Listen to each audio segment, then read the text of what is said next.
everyone, welcome back or welcome to Laurie's Little Studio. Today I'm going to be starting a new project, and this is the beginning of the new project. It's a pattern that I ordered off of Etsy, and I will put the Etsy shop info in the description box below this video. But let's take a look. This is actually a recreation of me opening this because I already opened it. I had to go shopping for fabrics and all that good stuff, and I just took it with me and opened it. So we're just pretending that this is new. Okay, so here is the pattern. It is McCall's Fashion Accessories M4794, and I can kind of do this to let you see there's the hat and the bag, which I think that's so cute. And then this bag right here, which is the same as this bag. They're both view A. And then this bag right here, so cute. It is a Laura Ashley, and I'm not sure. Let's see if we can find the date. I know they put that on here somewhere. 2005.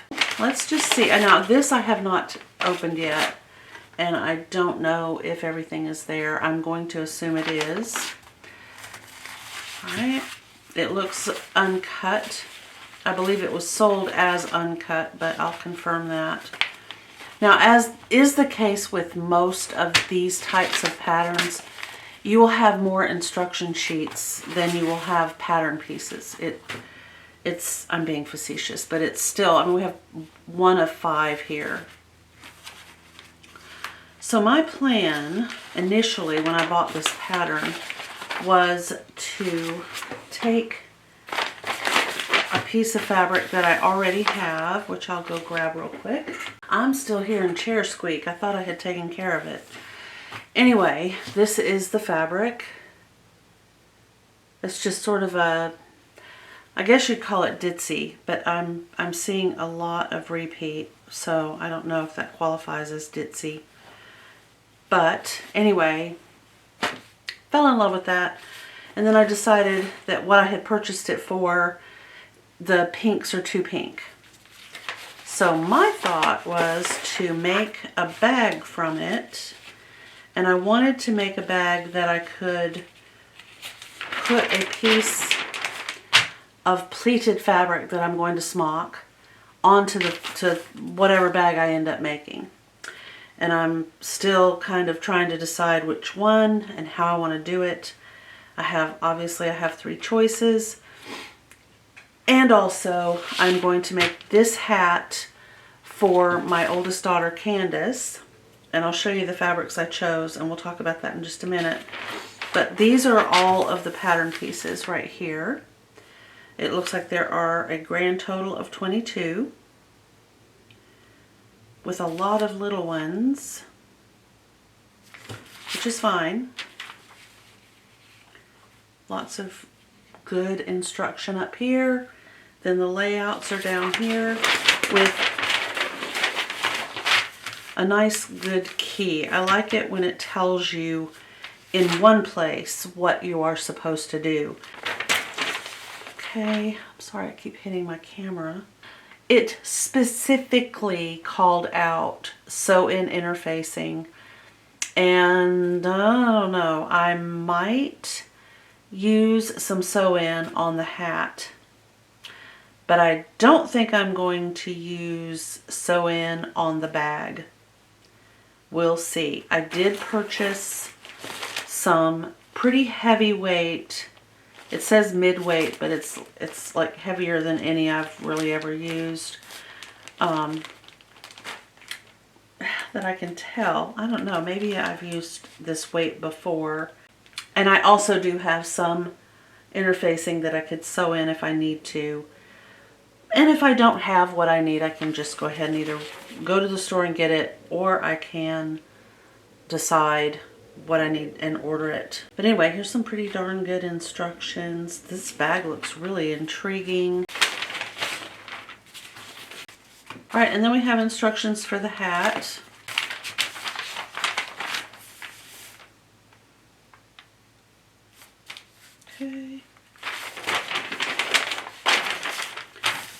Okay, yeah, so we're going to be making this crown part, and then we're going to attach the brim.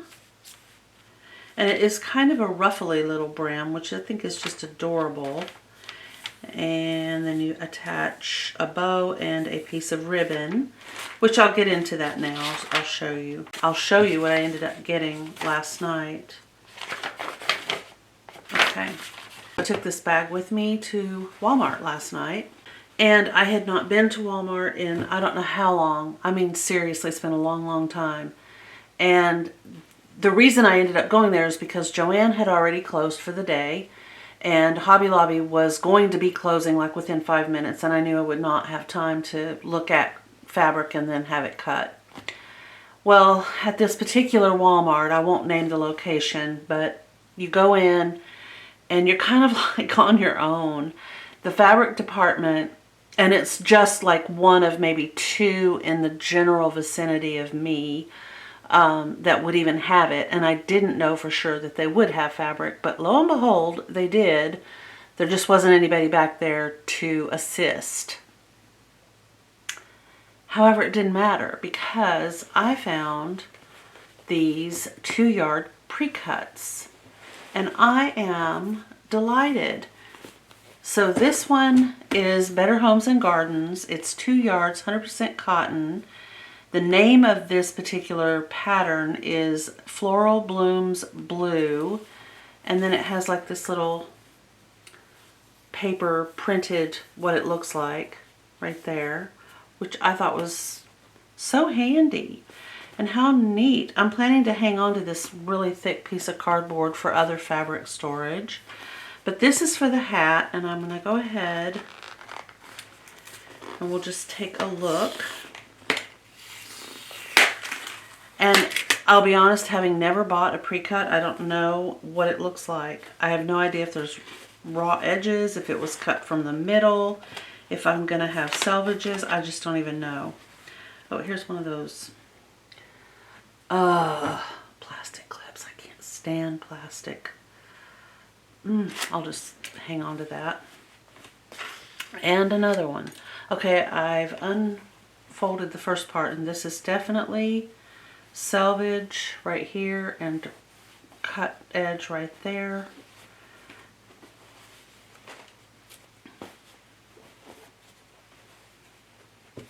I don't even know how wide this is. This is like a piece of wood almost. Let's see if this tells us anything about it. Okay, so it is 2 yards, 72 inches, a 45-inch wide fabric. So it is 182.9 centimeters by 114.3 centimeters. I don't know if this has a run number. Yes, there is a run number. It's a long run number, but it's located right above the UPC. So if you're looking for yours, it would be on the back of the Better Homes and Gardens, right underneath the description of the fabric. Okay, so I'm going to hang on to this just in case.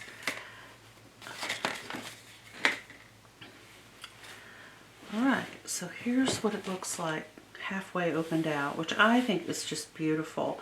And it's a lovely weight, 100% cotton, and it's a screen print, which means it should be unprinted. Yeah, so this is what this inside looks like.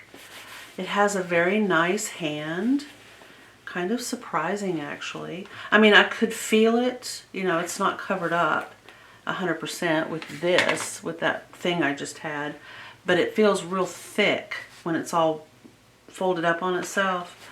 But this is nice fabric. It feels almost like a soft cottoned up fabric, and I just think it will be an adorable hat. And I know I'm going to have leftover fabric because the hat calls for, I think it was 5/8 of a yard. Depending on the size you make, the small hat, 5/8 of a yard, the medium hat, 5/8 of a yard, the large hat, 5/8 of a yard. And then you would need 3/8 of a yard of the sew-in interfacing and a 1/4 yard of lining. And I might self-line it. I might use this fabric and just line it with this. I did go ahead and buy some ribbon to go around, like it shows right here. And I went with a cream because right along the inside edges of the flowers is a cream color, and I think it will be pretty. This is 1.5 inches wide, which is what the pattern calls for. It looks, I'm going to have to cut off all, see, I hate it when they use tape. All of this has sticky spots that are now, like, what do I do with that? So, okay, so for the hat, the ribbon that you need is 2 yards, so 72 inches of 1.5 inch wide ribbon. Okay, so there's that one, which I'm excited to make. I don't think there's anything else. No. I made this out of, obviously out of a pair of blue jeans. Some cute, this was not stitch and sparkle fabric, I don't think, anyway. I used it to line the inside and then fold over to this side. And then I had some ticking, some of my favorite Forest Friends fabrics. Came with that. This needs a good wash. And we use it for shopping, like if we go to Trader Joe's or one of the local grocery stores, we just take this and many other bags of this size with us, because around here in Snohomish County, Washington, you have to bring your own grocery bags or they will let you have them, but you gotta pay.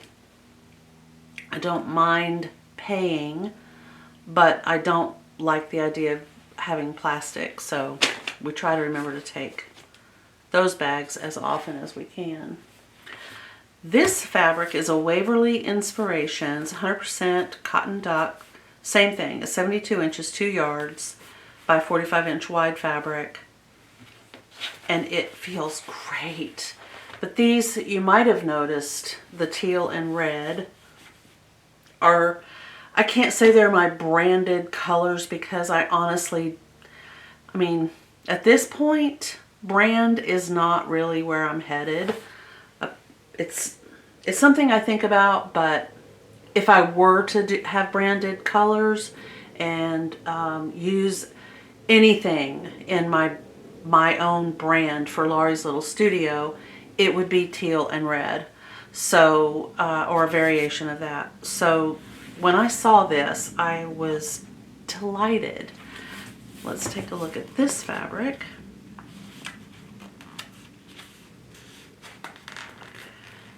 Oh, the run number, it's right there.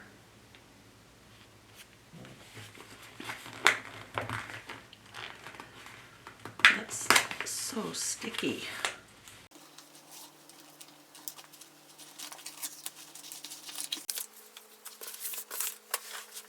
Okay, so there's the selvage edge. Obviously there's the cut edge. It feels basically the same as the Better Homes and Gardens, I think was that one. But, oh, I just love this. It's so pretty. So it's Waverly Inspiration screen print. There's the colorway. And it's interesting, isn't it, that there's at least 2 blues and kind of a gray and just this one red. And yet when I look at this, I see red.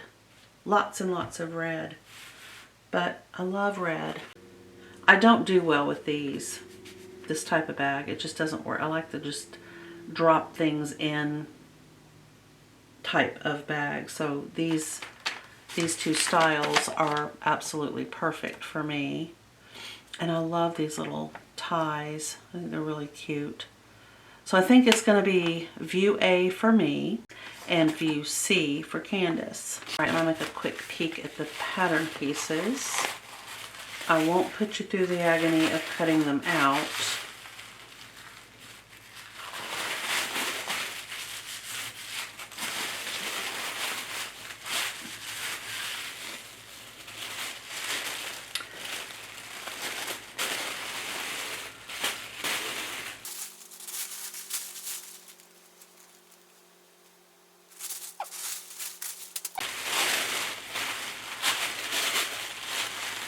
There it is. I was wondering what happened to the hat piece.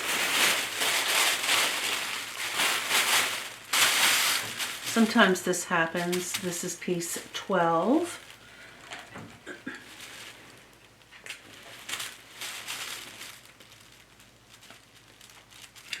And if you can't read it, if you can't make it out, you will be able to figure it out from this. It's well documented. So you just find piece number 12. And these are individual. It's actually piece 12.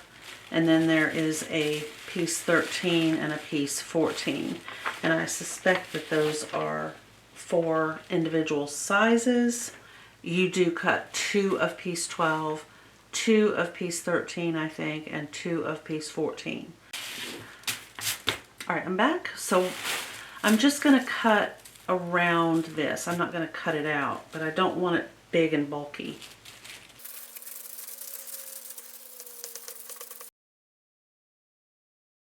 All right, so you have your piece cut, and then this is not paper meant for tracing on, but I'm going to use it because it has a little bit more body. You can use tissue paper, wax paper, parchment paper, whatever is better for you. Or you can just use a plain piece of copier paper. All right, so I'm going to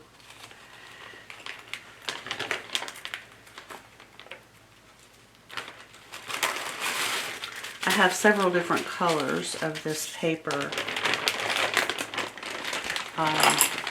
Yellow, green, blue in there. And I want a fine tip. It's just, I don't know what they call these, but you just run it over the top when you're tracing. I know there's a really fancy word for it that escapes me. I'll just pop it up right there.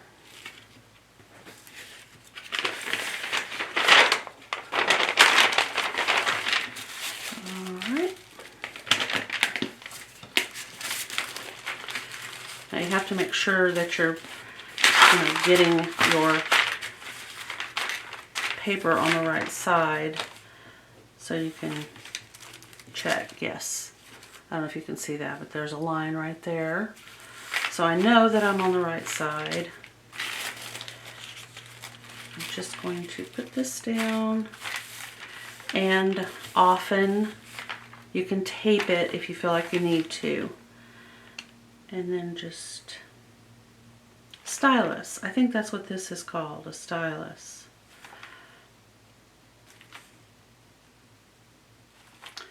You do not have to, run it down on this paper really forcefully.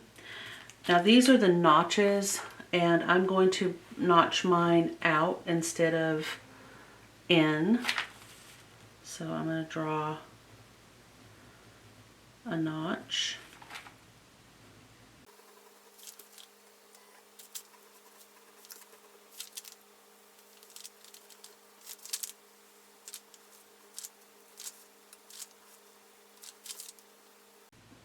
I am so bad at tracing.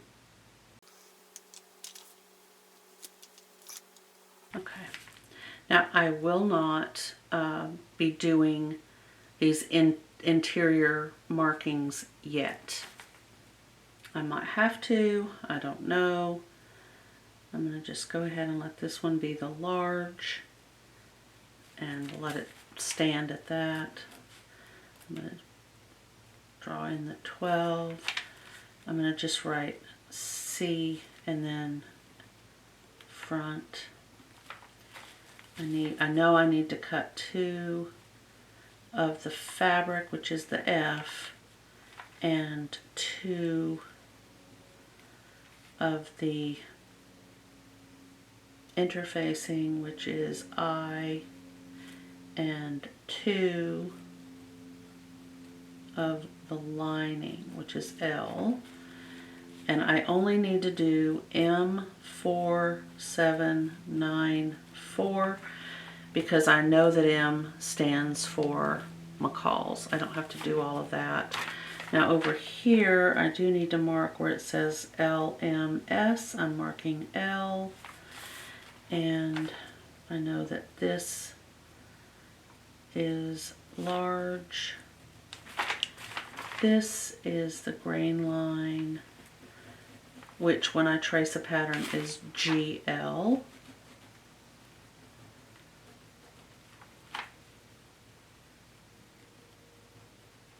And before I pick it up, I want to make sure I've done everything. I have. Okay. All right. There we go. I know I'm going to have to trace the other 2 pieces.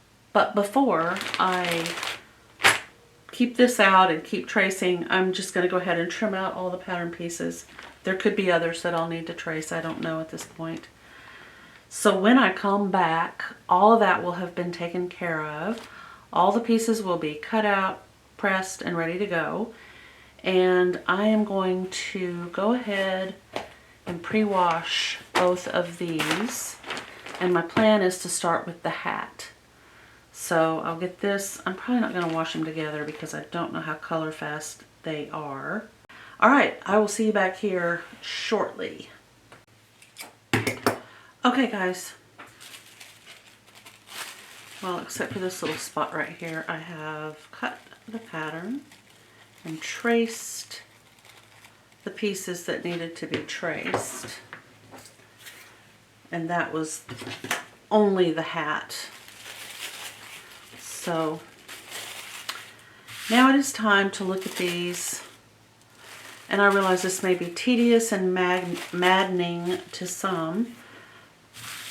But for me, I've sewn so many years with patterns that I've learned I will not, personally will not, happily reuse a pattern if I have trouble the second time. In other words, if I go back to this pattern and I'm looking at it and thinking, oh, okay, so I made A the last time and now I want to make D. And I pull this out, and this is just a massive jumble of haphazard folding and non-marking. I'll just put it back away and say, nah, forget it. I don't know why I am that way, but I am, and I can't handle it. So what I do is I fold the pieces that I do not need for my project, and I label them so that I can see what the number is, and I put them in the envelope like this so that when I pull them out, I'll be like, ah, there's a 12. I believe I need a 12. All right, I'm going to check on this. I want to see what this feels like for the hat. I don't know. I may even just self-line it with some lining using this fabric. I do have some press-on interfacing that I can just stitch, but I want to see why it's so important that it be sew-in on a hat. We don't know yet. This is extremely stiff and thick, which I feel like would be much better suited to a bag. So I'm going to let it kind of sit and unwind itself. It's just a little bit curled up, so we'll set that over there. I am going to come down here and look at this layout right here. So we know that we're going to be using pieces 12, 13, 14, and 15, which I have right here. And this is a layout for 45-inch through 60-inch wide fabric with or without a nap. And this is that layout. So we're going to have a fold here with our selvages up here at the top. So this is a raw edge and this is a raw edge, where this is folded with the selvages together. There. Okay. So our interfacing will be shown in this first illustration right here, but moving forward, it's just gone. It's still there, but they are not drawing it in. All right, so it tells us what we have to do with that, and then put the crown part of the hat together, and then how to make the brim. There are two, I think we cut 2 of these, if I'm not mistaken, maybe 3. No, we cut 2.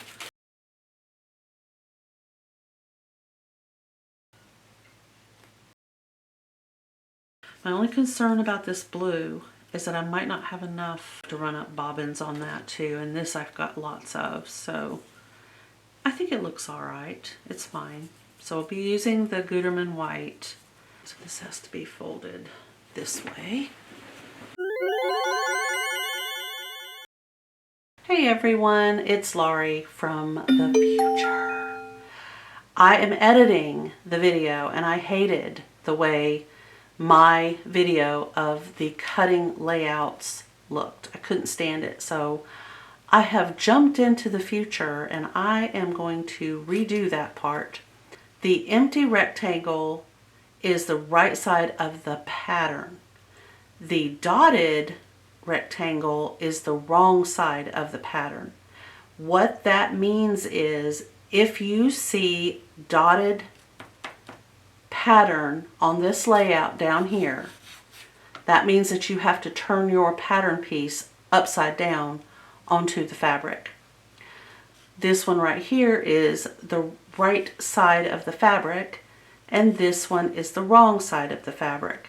So we kind of get a little bit of representation of almost all of that. In fact, if not all of it, I think we do, in the layout for our hat. Right here, this is the layout for the hat, and this is what it looks like. So it's going to have the information about where the selvages should be, where the fold in the fabric should be, and obviously from this we can tell our fabric is folded right sides together.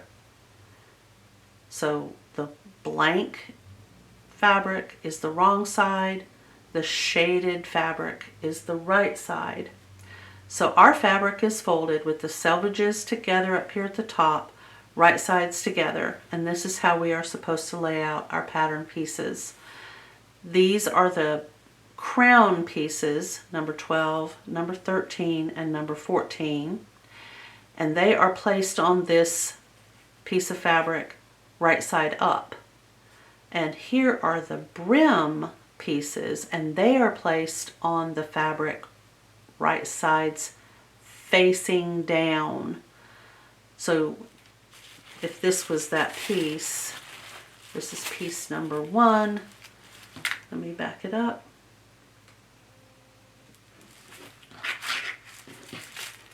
It would be facing like this. And you can see through these just fine. That's why pattern pieces are made out of this very translucent, almost tracing-y type paper. And when you've gotten your pattern pieces cut out, don't remove that until you have made the marks. You want to mark where the circles are. You want to mark where these little circles are.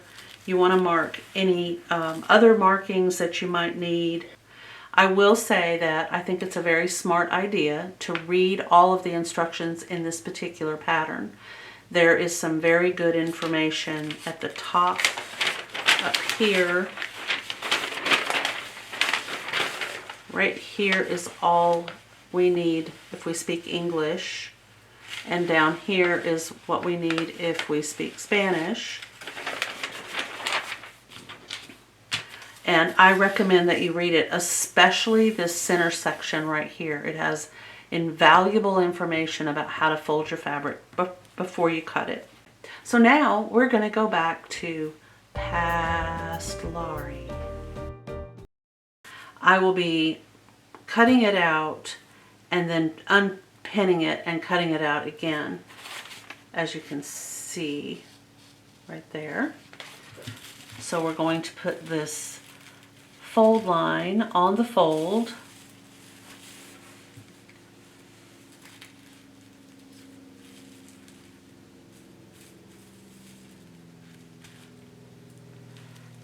And pin. I like to put a couple pins right down the middle to hold the pattern piece. It's not flawless, it will still wiggle around.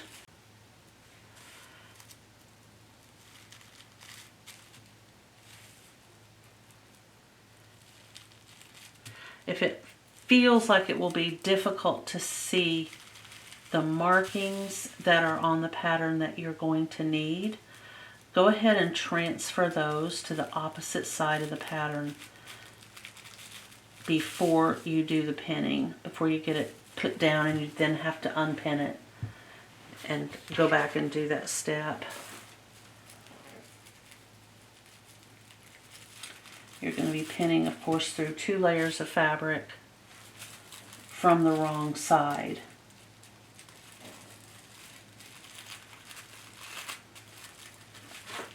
Right, I'm going to use friction ink.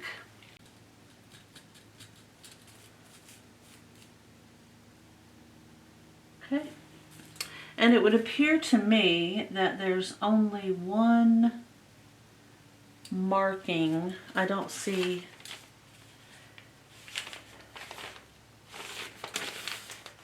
any unusual marks. There is a notch, then that will be matched up on the front and the back side of the crown piece.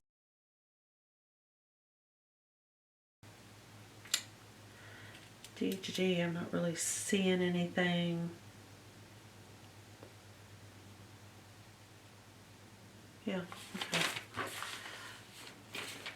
All right.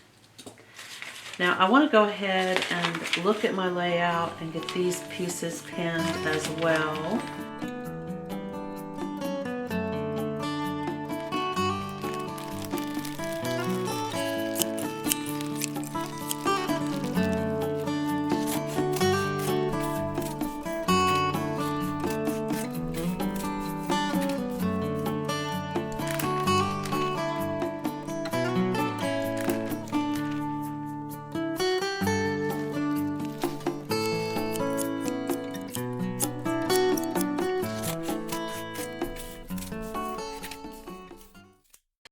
I have the main fabric pieces cut, and I believe I'm just going to go ahead and use the same fabric for the lining. Just saves me from having to worry, you know, is it going to be matchy? Does it look good? I'm just going to use this. And the brim is self-lined already, so the whole hat will just be basically the same thing inside and outside. And that is an option. I mean, this fabric is the perfect weight.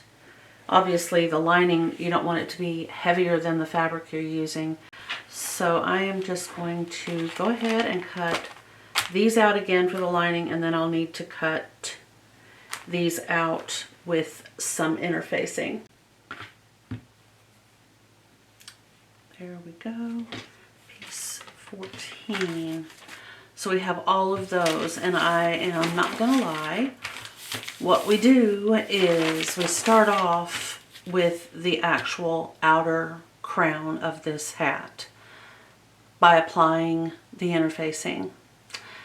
I looked ahead to this particular part right here, where you then do the exact same thing to the lining. You apply and prepare the lining to, or the interfacing to the lining. So instead of doing all of this, and then up to here, and then going over there and doing it to the lining. I'm going to put the interfacing on all of these pieces. So here's what I will be applying interfacing to. Wow. And when I come back, all that will be done. And then I will start with number 2, which is to stitch 12 to 12. Okay guys, it's the next day.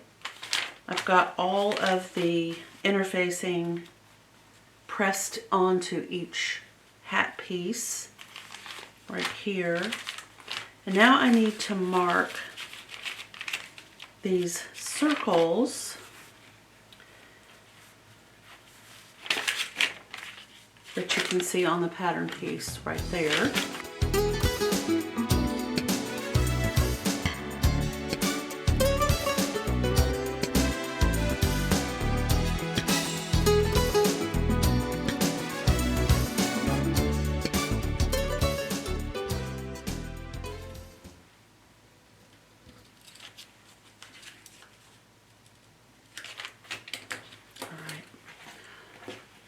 So the very first step that we will be doing as far as sewing goes is number 2, stitch front 12 sections together at the center below the small circle.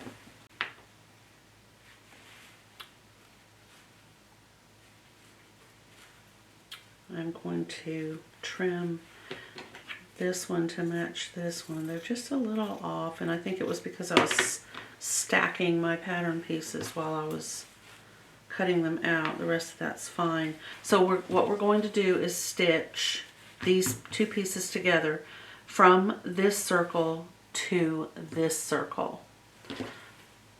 Okay.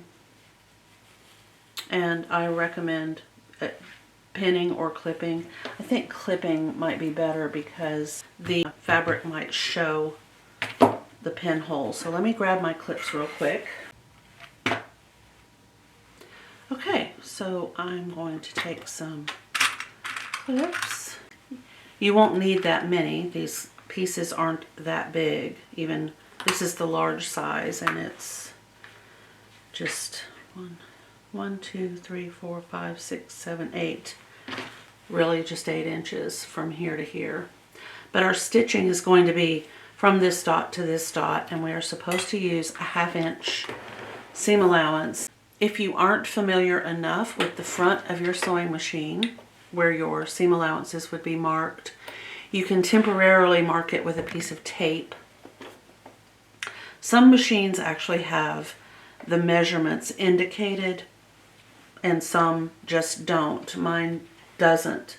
So you can take a measuring tool, if you've got one handy, which I don't know why oh, here it is. I did put it back. I was thinking I had moved it or something.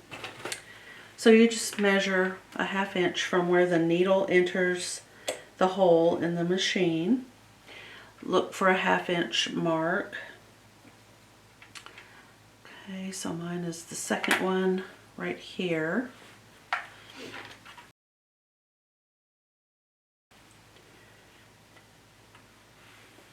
So the second line from dot to dot. Now I think that we should lock our stitches. So that means I'm going to stitch forward a couple of stitches and then stitch back a few stitches on top of that, and then come forward and do the same thing down at the bottom. I just know that the pressure of this once it's opened out will be a little bit stressy on that seam. Okay, I've got my sewing machine in the needle down position. Okay, and now I'm going to hit the backup button. And now I'm going to come forward.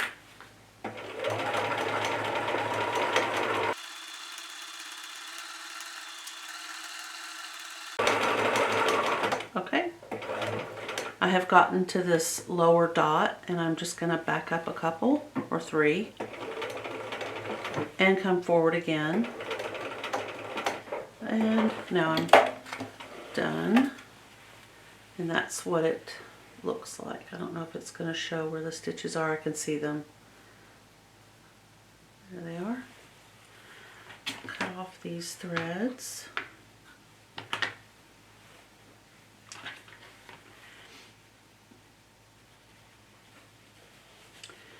And then we're going to open it out like so.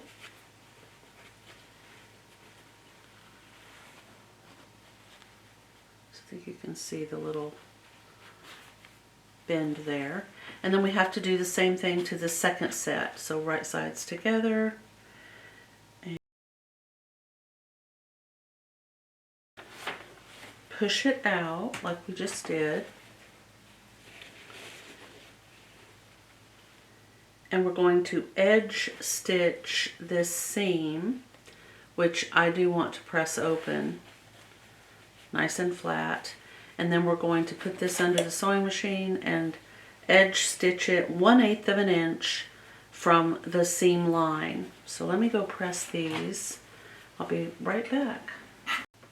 Okay, I'm back over at the machine, and now I am going to do what they are referring to as an edge stitch. And on the instructions, I'll show you what that looks like. Right there.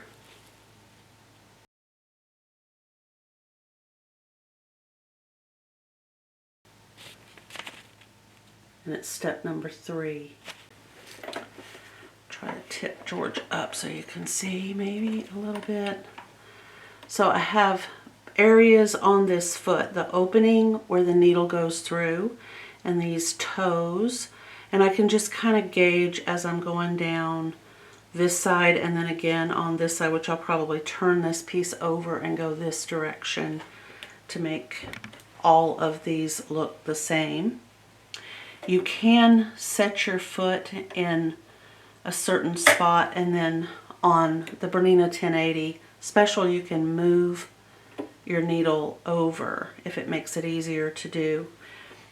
And I think actually, yes, I think that's what I'll do. I'm just going to use the inside of this foot, which I'll show you on a different one. We'll use foot number 1 and grab a pointer. Okay, so this opening right here is where the needle goes down through and into the fabric and on down to the hook of the bobbin to pick up the bobbin thread, and then it comes back up. So I have lined up the seam on this little project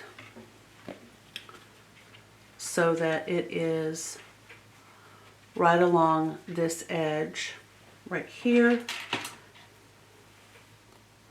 This is the seam where they're stitched together. So this edge of this foot is riding along that seam, and I moved my needle from the center position over 1 click, and I feel like that's a good 1/8 of an inch right there. So the needle won't be in the center, it will be over 1 click right there. If I moved it all the way over, it would be right on top of that seam, and you do have the option to move it 2 positions to the left or 2 positions to the right.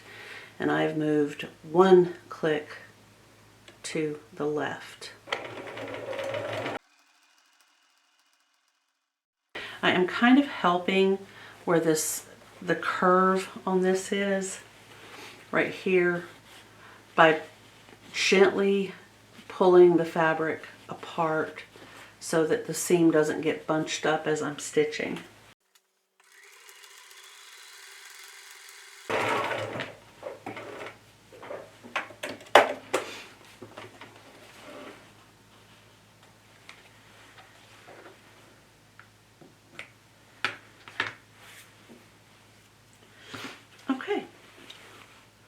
So those 2 edge stitches have been done. That's the inside. I don't know if any of this is showing up. I mean, you can see a little bit on the blue fabric right there, and a little bit on the blue right there. That's all the way down. And do not cut the little dog ears off. I'm not sure if we're going to need them, but it's just better to leave them alone until we find out if we do need them. Okay, now I'm going to go ahead and do this one, and I'll probably, let's look and see what's next.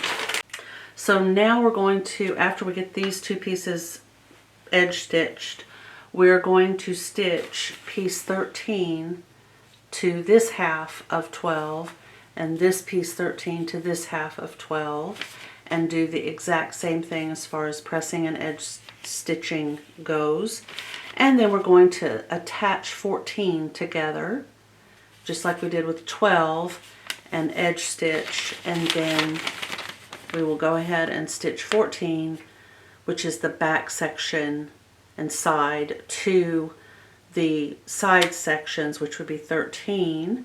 And this is what it will look like when everything is all stitched together and edge stitched.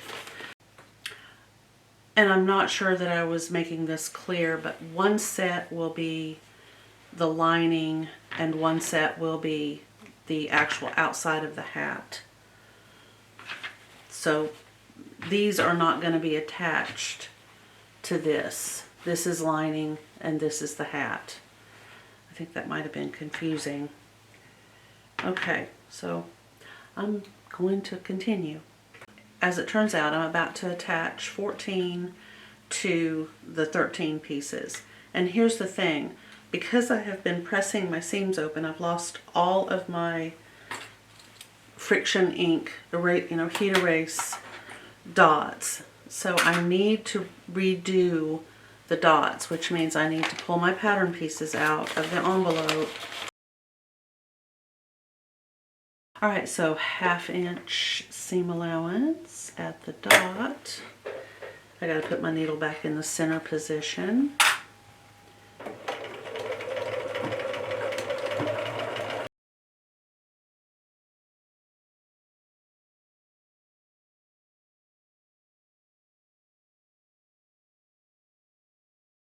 Okay. And let's just see how we did on this one. We have to do the other one too for the final stitch on the crown, but I think this looks good. And then this will just close it off right here. And we'll have that final seam.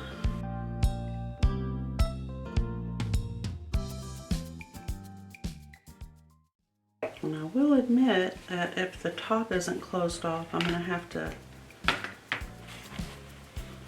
figure out a way to do that. Oh, it's closed. How cute. That is covered up with the lining, which will go on the inside. Tack stitch along the lower edge. And then we're going to make the bow and then place the bow and stitch it into position so that our hat ultimately ends up looking like that. I've got to press the last two, this seam and this seam. Press those open, do the edge stitching, and then repeat this whole thing with this to make the lining. Alright, we're back with the hat and the hat lining. Alright, so we have done the hat and we have done the lining. I won't need the lining for a minute, so I'm just going to set it over here. I was kind of out of order, but once I get the iron going, I just wanted to get these both done. So I skipped from here to here to finish the lining. Now it is time to work on the brim.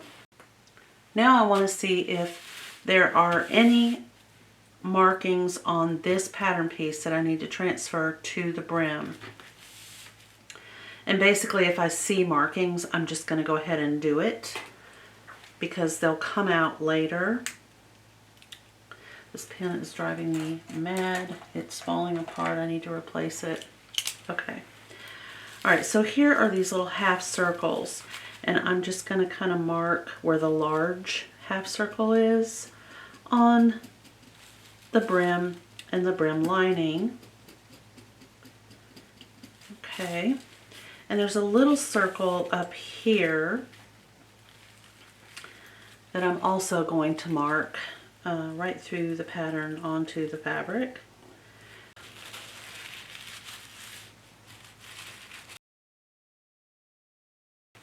So both of these get stitched right here. And this will be the back. We're doing it from absolutely up at the top down to the bottom with a 1/2 inch seam allowance. And I will lock these stitches. Okay, same thing on this side.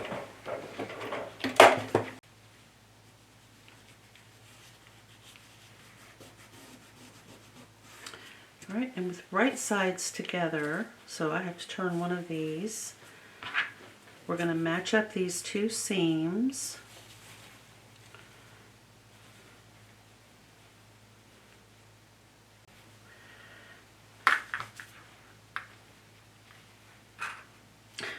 It was really odd. Okay. And then we're going to stitch along the bottom edge. So if you can tell, this is smaller than this. So this is where we're going to stitch. Matching up this seam, I'm going to start at the seam.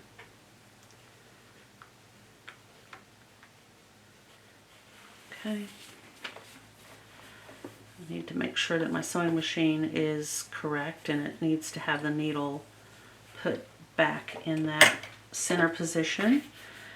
Okay, stitch, and it doesn't give me a seam allowance, so I'm going to assume it is also a 1/2 inch, which is here.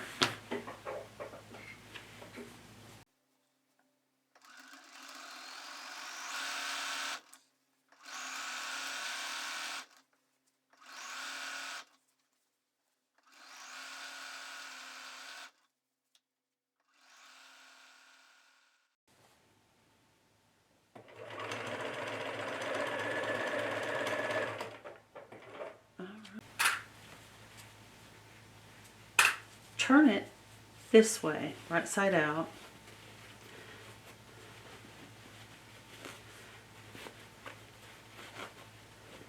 We're going to press. So when I'm at the ironing board pressing, I'm just going to press it like this on the inside. I want to make sure that this is flat. So I'm just going to go around and press this open. And then we're going to turn it this way on that seam that we've pressed. And we're going to baste the raw edges up here. We'll baste those together. And then we're supposed to add some gathering stitches, which I'll do when I come back. All right, once it's been turned and pressed along that stitched edge, we then baste along the raw edges here. Basting stitches are the longest stitch that you have on your sewing machine. So mine goes from 0 to 5. 5 would be a basting stitch. But George also has a little thing right here, plus or minus. I'll zoom in for you. If you're new here, welcome. Also, I call my sewing machine George, and so when I say, if you hear me say George this or George that, I'm talking about the Bernina 1080 special. But as you can see, there is like this little minus and a plus, and if I want my stitches to be ever so slightly longer, I can push the plus sign several times. I think it's up to 5. I swear it's been a long time since I've read that manual. But I believe you can just kind of do like that, and you get a little extra length between your stitches. So for basting, I will often do that. And this is also one of the few times that I will do a basting stitch. in this kind of situation.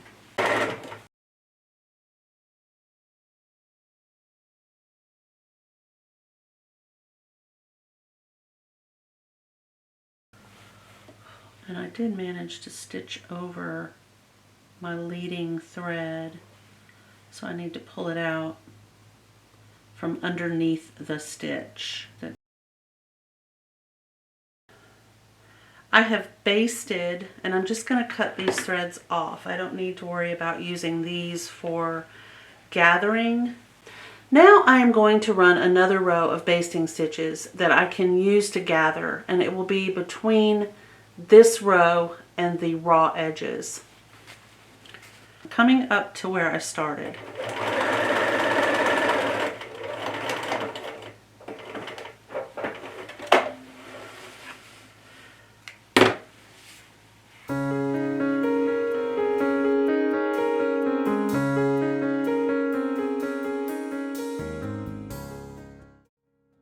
Now just remember not to cut this off. You have to cut it here, like that.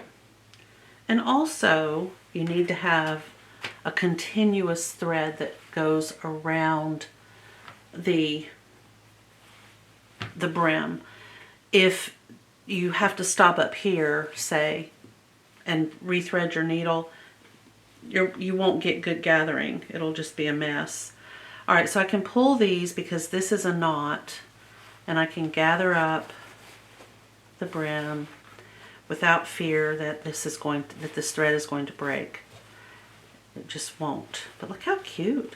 And I also wanted to mention, if you make this hat, I would say it's not beginner friendly, and I would not expect a new to sewing person to understand some of the instructions. I'm not saying that you couldn't do it, and I'm not saying don't do it. I'm just saying you might want to get a little practice.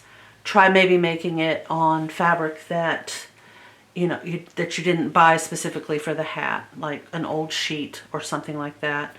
Kind of hone your skills a little bit, then give it a go.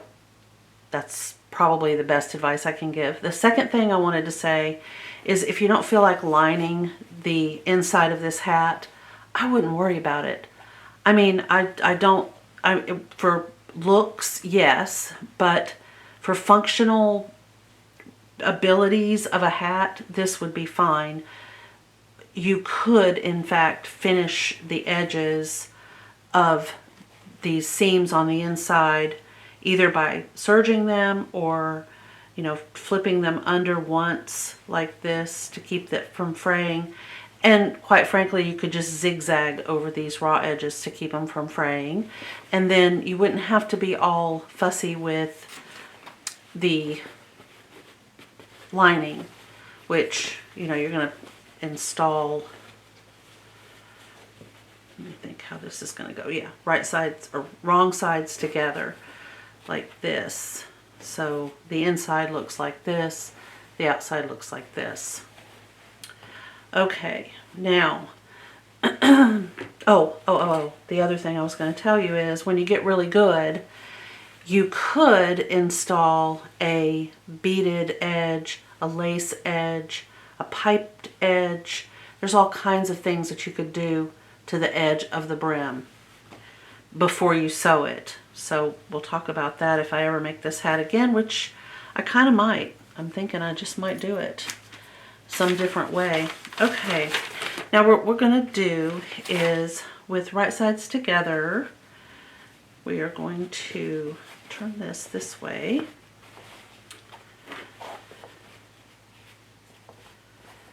And pop this down. And what I need to look for are the notches on the crown to match up with the notches on the brim, because there is not the same set of, there are not the same set of seams on this that there are on the crown. So you just want to make sure. All right, so here is that notch. We're just going to match that up right there. I'm going to use clips. And then there's probably one directly across. There it is right there. And there's the notch on that piece 14 right there. Okay, and then we just sort of distribute the remaining seams and so forth, making sure that our gathers look even. All right.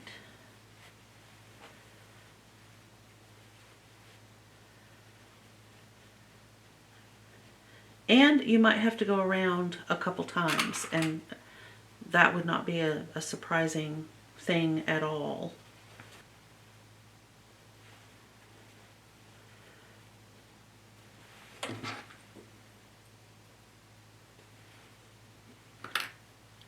Lots of clips will be your friend in this project at this point. You're going to want to use pins or clips, and a lot of them.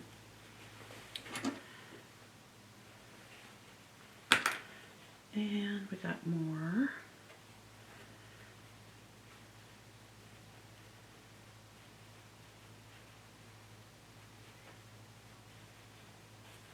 I think I'm going to have to go back this way just a wee bit.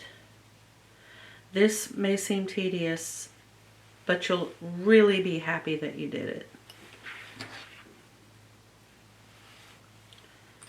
Okay, and then this one, there's that notch.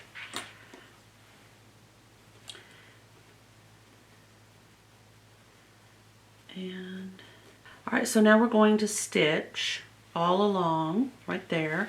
And I think this time I'm going to stitch without this box on the back.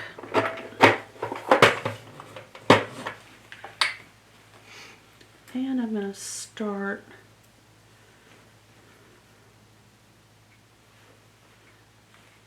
on this back of where the seam on the brim is. I want to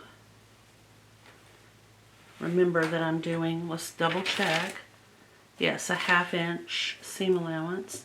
The only time that it's not going to be a 1/2 inch, at least so far, is if it calls that out, and so far it has not. Okay, so I need to put my machine back in regular stitch mode with a 2.5 inch stitch length.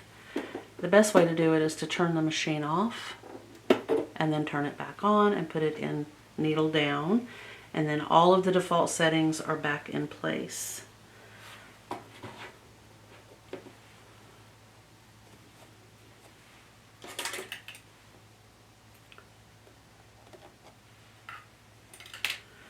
Okay, so here we go.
Okay, and I'm just gonna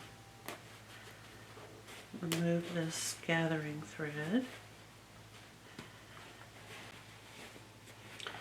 So just kind of go around and take a peek. And then, oh, how cute is this? Oops, it got caught on the needle.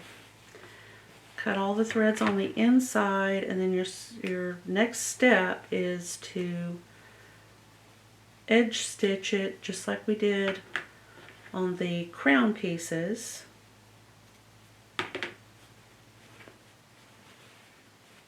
So we want to press this seam, and then we're going to edge stitch right here, and I think it's just one, yeah, it's just one single stitch. It's not several. I want to make sure when I am doing the edge stitch that I stitch this seam down toward the crown, and then I'm going to stitch right along that edge, and then the lining will have this edge folded under and pressed, and then I am going to by hand slip stitch the lining to that seam like that. So the seam will be inside and this will be pressed and stitched right along the top edge, which will look a little bit easier or better for me to explain once I'm doing it. So as I go along, I'm going to make sure that this seam on the inside where the brim and the crown are attached is facing the crown. And I can do that by just flipping it toward the crown underneath right here. I'm going to make sure it's down. I put my needle in the needle down position, and I can just use the needle in the center position and just go along.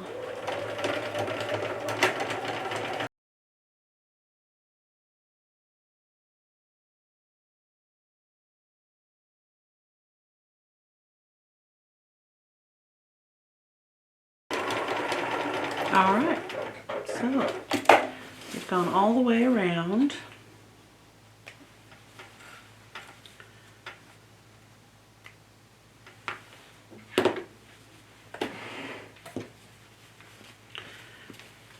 It's just too adorable. Let me see if I can back you up so you can actually see. So far, how cute. I don't know if it's translating to as cute as it really is on the camera. I think this is a good back because these two roses are together. It just looks like the back of the hat to me. But there it is. All right. Now, this spot right here, I could feel it. Didn't get caught. There's another one right there, but I think I can do it by hand. Okay, so now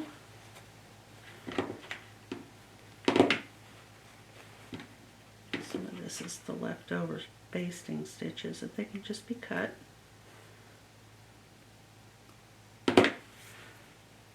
Alrighty, I'm going to go to the iron and press this down, and I'll be right back. Welcome back. This is day 3, and we're about to finish this cute little hat. So I was using the hat to carry around my supplies as I stitched all the way around the brim. I was stitching the lining to the inside of the brim when I left you. And I'm going to show you a few pictures. The crown portion of the hat was a little bit bigger around the edge. I mean, in terms of this hat, it was microscopically bigger, but I did end up having to sort of force this to fit, and it turned out to be just fine. I didn't have what I would consider to be any serious issues at all.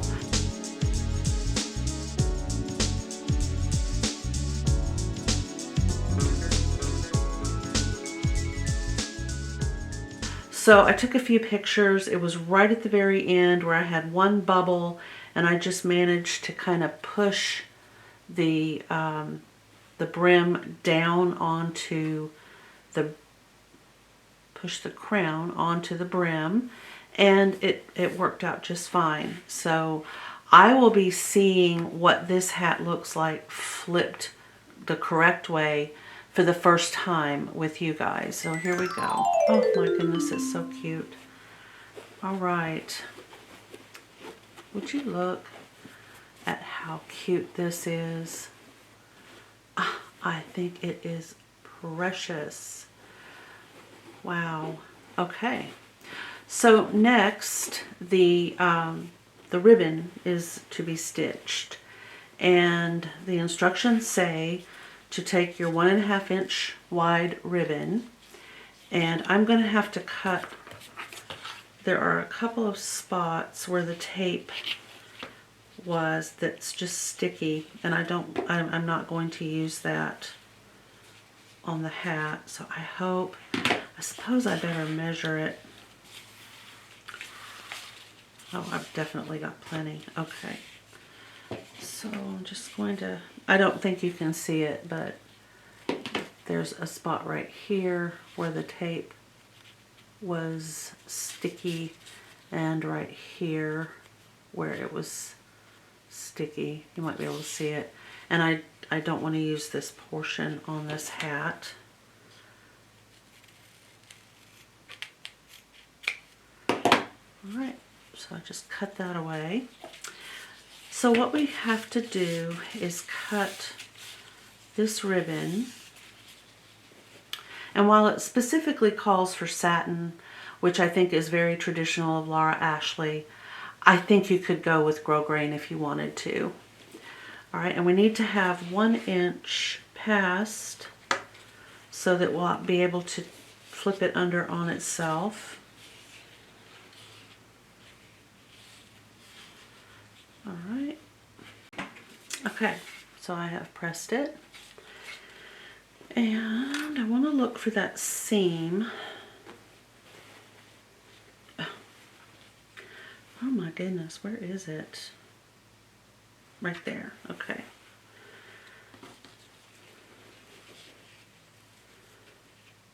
I think I'm going to cut, I don't want this to be a fraying nightmare, so I'm going to cut sawtooth bits out.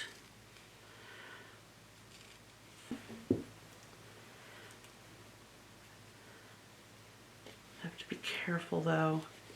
I might only pin it here. I don't want to, you know, actually before I do any of this, I think I'm going to press this down. I'll be right back. I think this will make it easier having it steamed down. I did just use the steam on my iron to kind of help hold it in the down position so that I can apply the ribbon. And I think instead of pins, I'm going to just use a dab of glue on this end, which will hold it in place nicely, and also it won't damage the ribbon like pins do. I'm just going to use some clear gel tacky glue.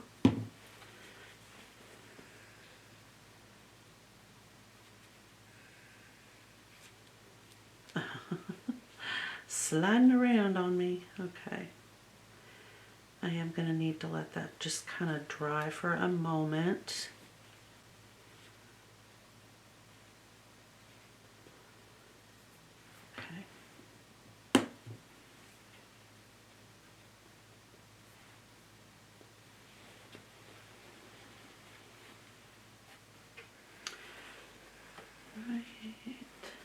All the way around.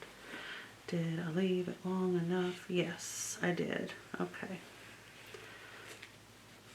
All right. Now we're not supposed to stitch it on this top portion. I don't know how I feel about that. I really don't know how I feel about it. So, tack lower edge in place. This is a cream colored Gutermann that almost exactly matches this ribbon. All right, and I'm going to use a very small needle.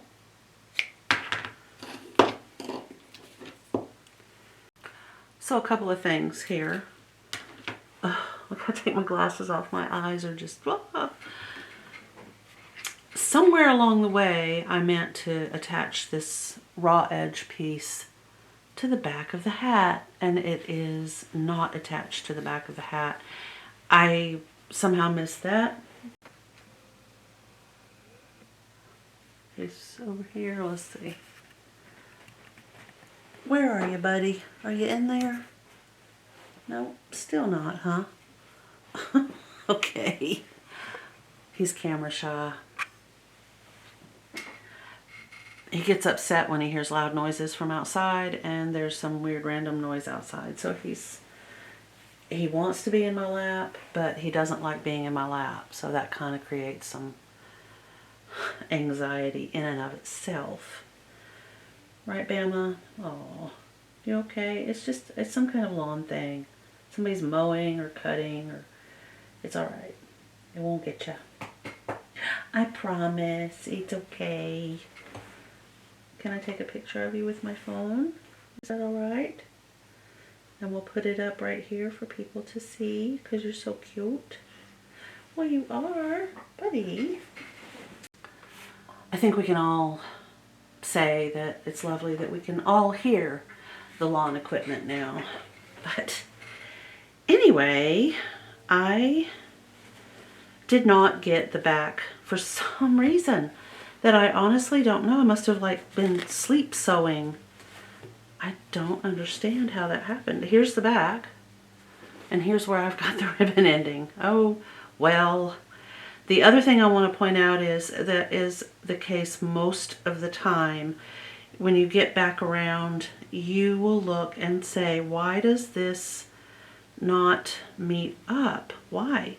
So what I usually do in cases like this is I will either take my sewing needle or a pin, and I will just push this piece that's underneath, push it down so that it will be hidden by the piece that's covering it. And this happens in a lot of different cases. So there, I've got that now where I can stitch this and it will be even. The bow will certainly hide a lot of these weird little issues, but just in case you want it to be perfect, that's the best way to do it.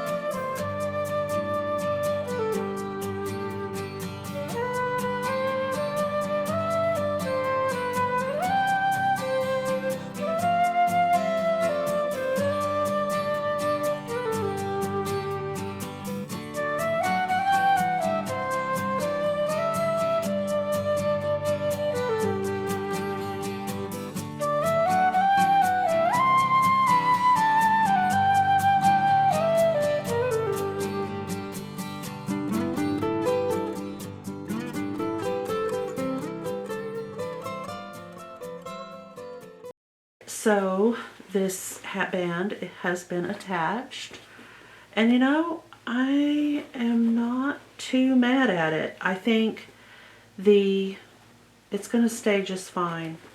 That's good.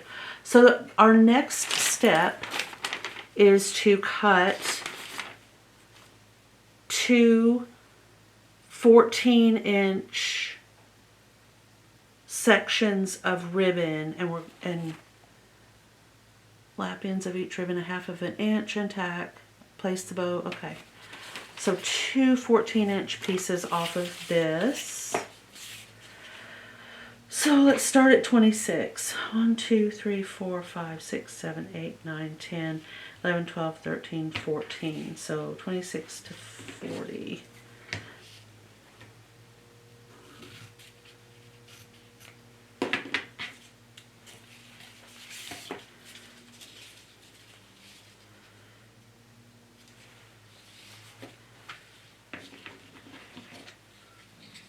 And in all honesty, they don't have to be exactly 14 inches. You could make them about as big as you wanted to. Alright, so we're supposed to lap the ends of each ribbon a 1/2 inch at the center back and tack in place. Okay, so that's a 1/2 and a 1/2. So now I need some more thread.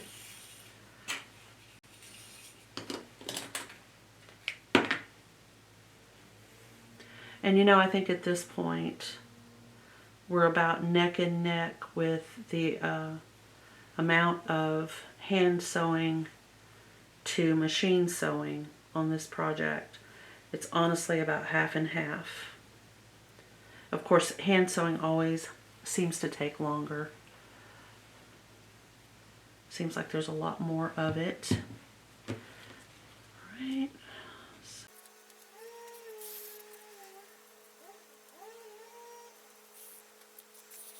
Flip these over like so. And we're going to do the same thing.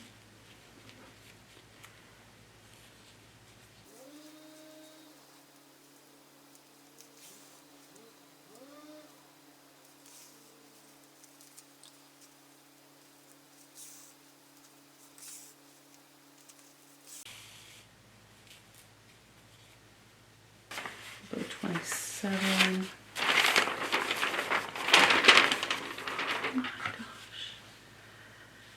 Alright, so 1, 2, 3, 4, 5, 6, 7, 8, 9, 10, 11, 12, 13, 14, 15, 16, 17, 18. And then we're going to cut the ends. Fold it in half.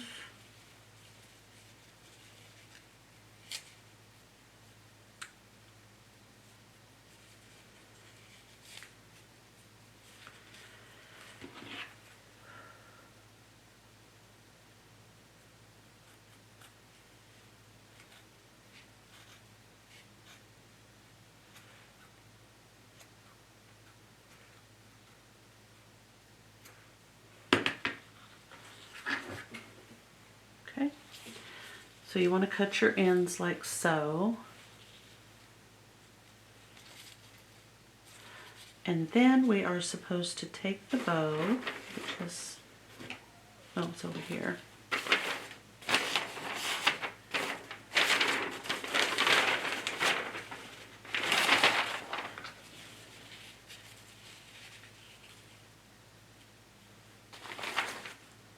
Tie the ribbon in the center of the bow. This all has to be even. So, to the best of your ability, just keep the ends of this 18-inch piece even.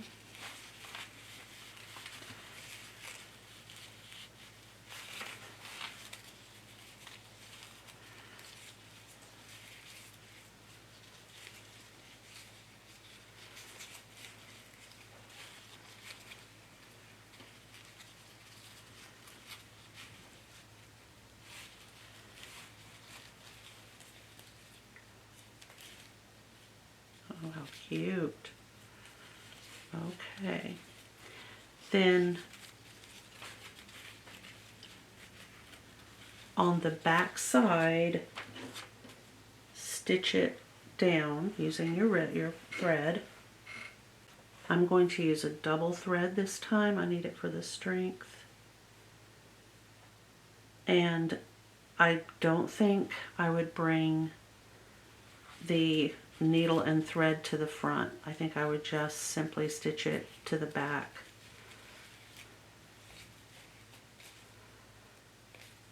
I'm going to bury the knot underneath.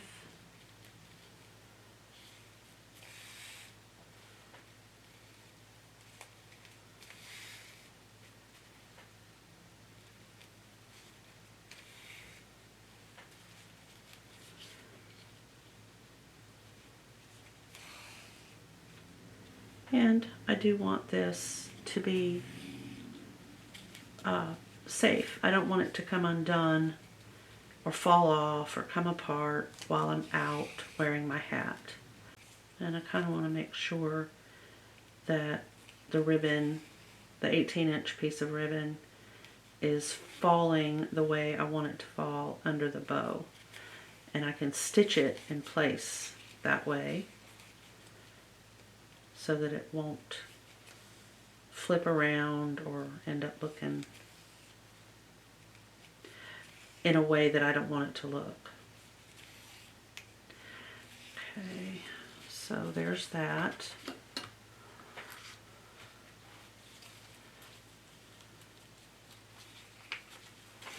Okay.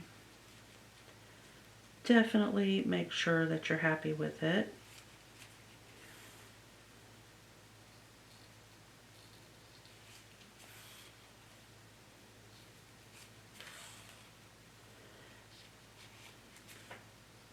And then tie off.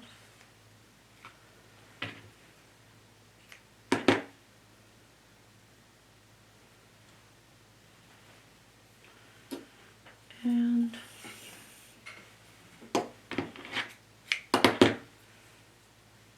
then we're going to stitch it per the directions to the back of the hat, or in my case, the random side of the hat.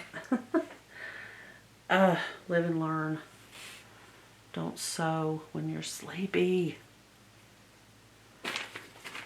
Okay, so it does have to go on the seam.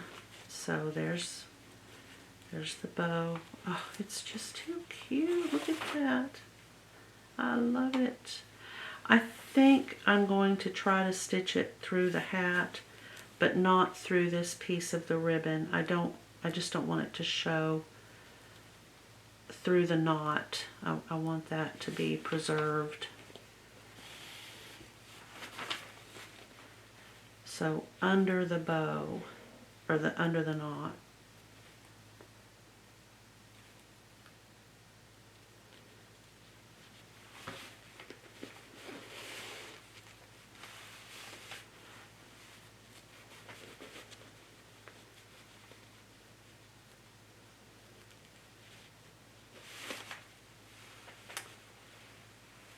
I am using 2 strands of thread.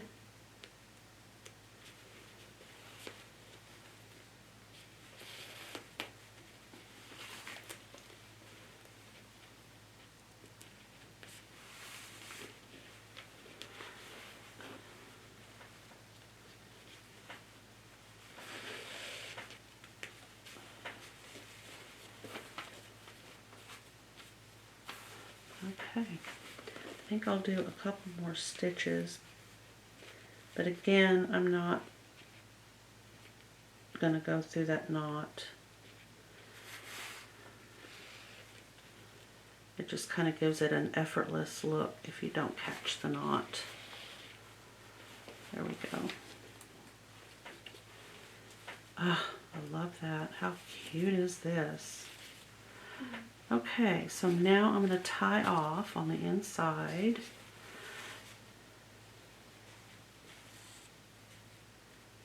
And I think if you wanted to put a label or, you know, made by, made with love, whatever, that would be the place where you would want to put that.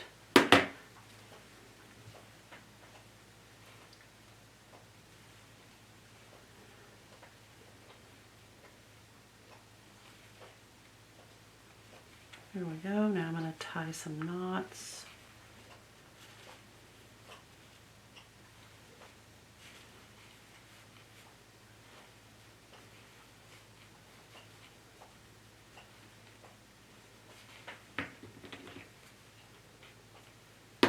There we go. And that finishes our cute little hat. And I'll see if I am allowed to take photos of Candice wearing it.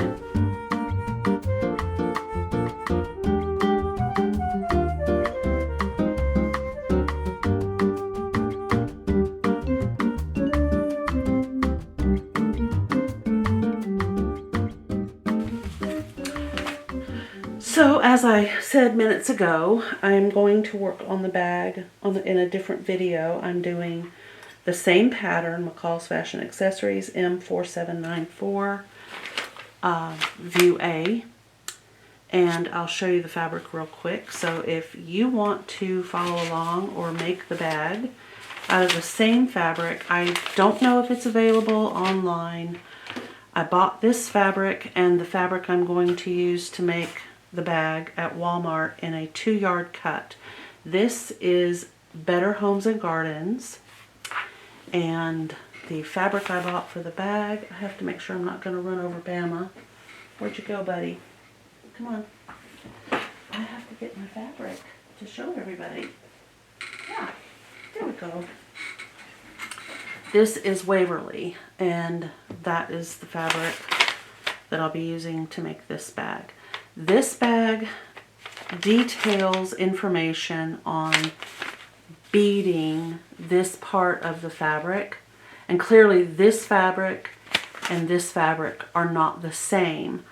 However, if I had beads, I could potentially bead up a section. I mean, I have some beads. I've got some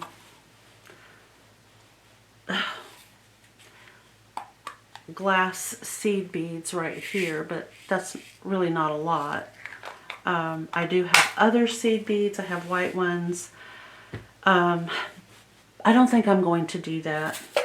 It would take just an unbelievable amount of time for me to do it, and my eyes would be completely blitzed at the end of it. I like the fabric as is. I'm going to leave it as is, and I'm just going to make the bag. So we've already cut out all the pattern pieces for it right here. What is this? What, pray tell? I think this is for D. And it fell out of the envelope, didn't it? It is for View D, yes. All right.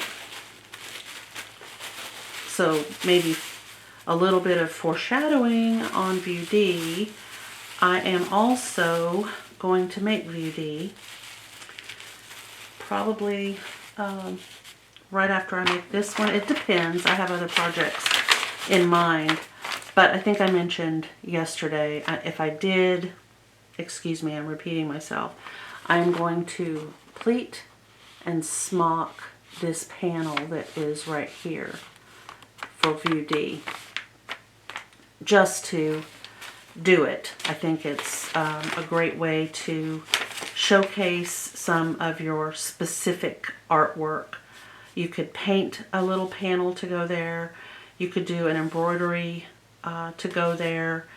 And I'm going to pleat the piece of fabric and do some smocking to go there. So that will be coming up. All right. Thank you so much for watching this video. I hope you enjoyed it. I hope it was inspiring. I hope you like this little hat. Like I said, I'm going to post a little bit of information about Laura Ashley at the end of this video, but I wanted to say thank you for watching, and I will see you in the next video. Bye. Now for just a little bit about Laura Ashley. She was a Welsh fashion designer. She started basically making fabrics, materials, back in the 1950s, and she's expanded her business into the clothing design and manufacture in the 1960s. And I remember wearing Laura Ashley designs that were either off the rack or my mother made them from a sewing pattern. They were just right up my alley. Very romantic, Victorian. They kind of leaned into the 1920s a little bit. Soft fabric, soft colors, roses, a lot of floral prints and designs. She died in 1985 when she fell down a flight of stairs at her daughter's home in the West Midlands, and she was taken to a hospital. She died 10 days later of a brain hemorrhage. She is actually buried in the churchyard of St. John the Baptist in Wales. She had, I think, I want to say she had 5 children. She had boys and she had girls. She served in the Royal Naval Service in World War II. Like I said, she started her design business in 1950s. She started out by making placemats, scarves, just little diddly-doddly things like that. It has absolutely exploded now. It's in home furnishings, accessories, wallpaper, etc. I think maybe that's about all. I'll try to put a picture up of what she looked like in the 1960s, because I think that's really, there might be a few photos of her available from other sources. And if you're interested in what she designed, the dresses, they would be vintage more than likely. At least the ones in my mind are. But there's a bunch of information on the web.